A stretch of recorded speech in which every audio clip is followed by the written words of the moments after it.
ఎందుకు ఈరోజు ఇక్కడ అందరూ కూడా మనమందరం కూడా కూర్చున్నాం? మనందరం కూడా ఊరికి దూరంగా వెలివేయబడి, చదువుకు దూరంగా ఉండి, గుడికి దూరంగా ఉండి, ఊడికి దూరంగా ఉండి, మూతికి ముంత, ముడికి చీపురు, చేతుల గంట, మధ్యాహ్నం 12 గంటలకు మాత్రమే రోడ్డు మీదకి రావాల్సిన పరిస్థితి గతంలో ఉండే. దాహం వేసిందంటే అగ్రవర్ణాల ఇంటికి పోతే దోషిడి పడితే ఎత్తిపోసిన సంస్కృతి నుంచి తీసుకొచ్చి ఈరోజు ఈ భారతదేశానికే లార్జెస్ట్ గాడ్ మన గణేశుని యొక్క టెంపుల్ ఇక్కడ ఏదైతే విగ్రహం పెడతారో ఈ భారతదేశ వ్యాప్తంగా పెద్దగా విగ్రహం పెడతారో ఆ స్థానంలో మన అన్టచబుల్స్ కూర్చొని మేము టచబుల్స్ అనే విధంగా మన చేసినటువంటి బాబాసాహెబ్ అంబేద్కర్ వారసులు ఈరోజు భారత రాజ్యాంగ దినోత్సవ శుభాకాంక్షలు మీరందరూ కూడా. రేపు డిసెంబరు 1వ తారీఖు నాడు మాలల శివాగర్జన మీటింగ్కి మాలలందరూ కూడా ఎందుకు రావాలి, దేనికోసం రావాలి, ఎందుకు ఈ అవకాశం మనకిచ్చారు, మనం ఎందుకు ఆడ సమాయత్తం కావాలి? కారం చెడులో మాదిగలు నరికి పడేస్తే, కారం చెడులో మాదిగలు నరికి పడేస్తే మాలల హక్కుల భుజాన్ని వేసుకొని హాస్పిటల్కి తీసుకుపోయి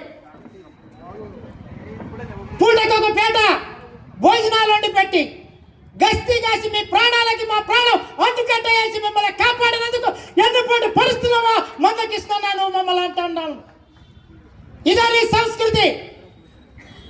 మొన్న నువ్వు నరేంద్ర మోడీ గారిని హైదరాబాద్ తీసుకొచ్చి భారీ బహిరంగ సభ పెట్టి బీజేపీలో ఉన్నటువంటి వాళ్ళందరూ కూడా బ్లూ టవల్స్ కప్పి భారీ బహిరంగ సభకు తీసుకొచ్చి ఇగో ఇంతమంది మాదిగలు ఉన్నారని చూపించావు. అది మాకు తెలియదా? వెహికల్స్ పెట్టి తరలిచ్చారు. అందులో 50% మాదిగలు ఉన్నారు, మిగతా కూడా అన్ని కులాల వాళ్ళు ఉన్నారు. మేము రేపు జరగబోయే 1వ తారీఖు నాడు పరేడ్ గ్రౌండ్ లో జరగబోయే మాలల శివగర్జన మీటింగ్ కి మాలలు మాత్రమే రండి. ఎవరైనా ఉంటే టీవీల దగ్గర చూడండి. ఇక కులాల వాళ్ళు ఒక్కరు కూడా ఏరే కులం వాళ్ళు వచ్చి మా మీటింగ్ లో కూర్చొని మేము కూడా మీ మీటింగ్ లో కూర్చున్నామని మమ్మల్ని బదనాం చేయొద్దు. టీవీల దగ్గర కూర్చొని మా యొక్క లైవ్ చూడండి.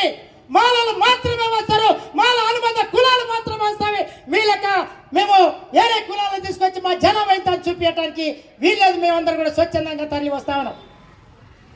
రేపు పెరేడ్ గ్రౌండ్ కి ఏ విధంగా రావాలి?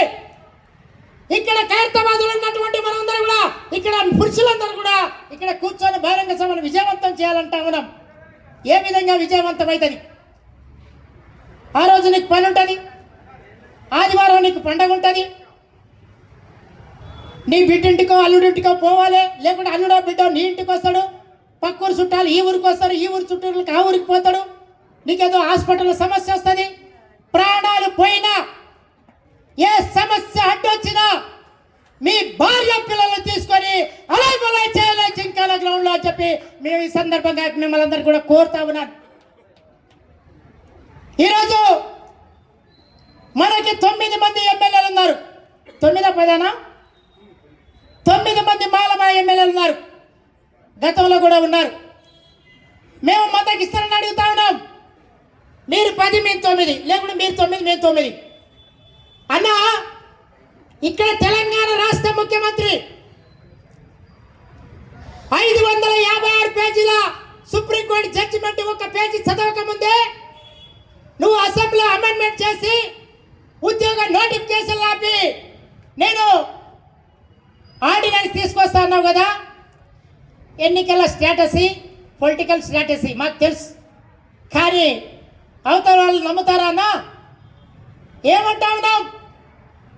ఏదైతే ఈ రాష్ట్ర ప్రభుత్వం కూలటానికి ఒక 20 మంది ఎమ్మెల్యే పక్కదారి పోతే నీ ముఖ్యమంత్రి పోతన్నా. కృష్ణమాది గారికి నేను ఒకటే చెప్తా ఉన్నాను.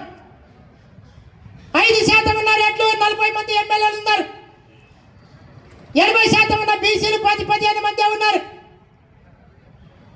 15% ఉన్నటువంటి మాలామదిగలు 18-19 మంది ఉన్నారు.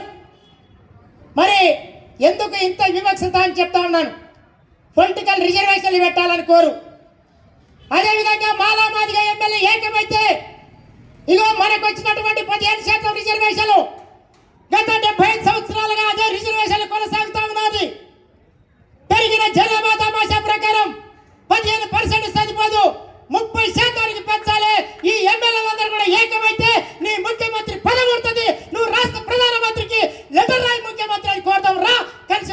తీసుకుందామంటా ఉన్నావు. నీకేం కావాలి? 15% ఉన్నటువంటి రిజర్వేషన్లో నీకు 7% కావాలి, మాకు 6% అని అంటా ఉన్నావు కదా. నీకు ఏడ నష్టం వచ్చిందో సమగ్ర సర్వేలో తెలంగాణ రాష్ట్రం ఏర్పడిన తర్వాత నీ జీవనంలో ఏం లబ్ధి పొందిందో, నా మాల సమాజం ఎంత లబ్ధి పొందిందో తేల్చుకుందాం, లెక్కలు జెన్యున్గా తీద్దాం. ఆ తర్వాత రా నీ ఇంటలెక్చువల్ మా ఇంటలెక్చువల్స్ కూర్చొని నీకు ఏం నష్టం జరిగిందో, మాకేం నష్టం జరిగిందో, నీకేమైనా నష్టం జరిగితే సపరేట్ ప్యాకేజ్ ఇచ్చి మీ ఊళ్ళని మాతో పాటు సమానంగా కలుపుకొని పోదాం.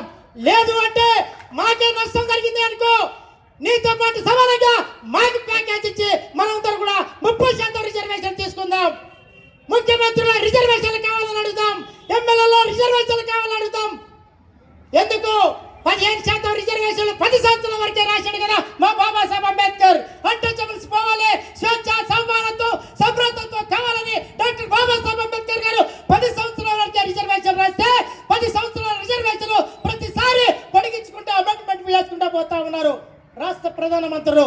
ఎందుకయ్యా అంటే ఇక ఈ మానవాధికారుల మధ్యలో పంచాయతీ పెట్టాలి, ఈ ఓటు బ్యాంకుని మలచాలి, వీళ్ళు మనకు ఓట్లేసే వాళ్ళుగా ఉండాలి. Political power is the most of the doctor Babasaheb Ambedkar అన్నట్టుగా పొలిటికల్ పవర్ మనం తీసుకోవాలి. వాళ్ళు బానిసలుగా పాలితులుగా వాళ్ళు ఉండాలి, పాలకులుగా మనం ఉండాలి. కాబట్టి వర్గీకరణ చేయరు. ఈ ముఖ్యమంత్రి ఉండాలి 5 సంవత్సరాలంటే రేపు సమగ్ర సర్వేలో